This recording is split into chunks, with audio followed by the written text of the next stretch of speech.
सियालकोट में Tehreek-e-Insaf labour wing के सदर चौधरी यूनुस पसवाल गुजर अपनी पार्टी से दिलबर्दाश्ता होकर अलामा इकबाल चौक सियालकोट में एहतजाज कर रहे हैं। चौधरी यूनुस पसवाल गुजर जो के अरसा 3-4 माह से बीमार हैं, तहरीक-ए-इंसाफ का कोई भी रहनुमा इनकी इयादत करने नहीं आया और न ही किसी ने इनकी कोई मदद की है। यूनुस पसवाल का कहना है कि मैंने 20 साल तहरीक-ए-इंसाफ की खिदमत की है। इसके अलावा मैंने तहरीक-ए-इंसाफ के लिए पाकिस्तान के हर छोटे बड़े शहर में तहरीक-ए-इंसाफ के लिए अपनी आवाज बुलंद की, लेकिन आज मैं 4 माह से बीमार हूँ और सियालकोट में तहरीक-ए-इंसाफ का कोई भी मरकजी क़यादत मेरी मदद को नहीं पहुँची। मैंने अपनी जिंदगी की सारी कमाई अपने बच्चों के मुँह से निकाल कर तहरीक-ए-इंसाफ पर खर्च करता रहा, इसके बदले मेरा किसी ने हाल तक ना पूछा।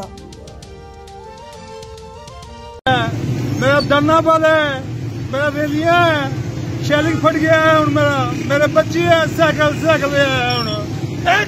दबाओ मेरे को जाके मेरी फट गया आगे जी कोई भी नहीं है, बेशा तो मदद कोई है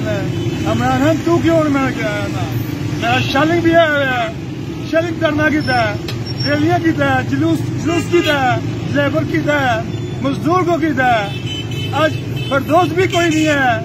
डाक कोई भी है ना, मैं कोई राशन नहीं आ भी है, कोई बंदा नहीं, मेरे बच्चियां अब कोई बच्चा नहीं है, साइकिल भी नहीं है, मेरा भूल हो गया मैं तेनू नहीं जानता हूँ, मैं जानना मैं डिस्ट्रिक्ट इस्तीफा करना मेरा, मैं तेरा इस्तीफा कर जाऊँ, मैं इस्तीफा आ जाओ।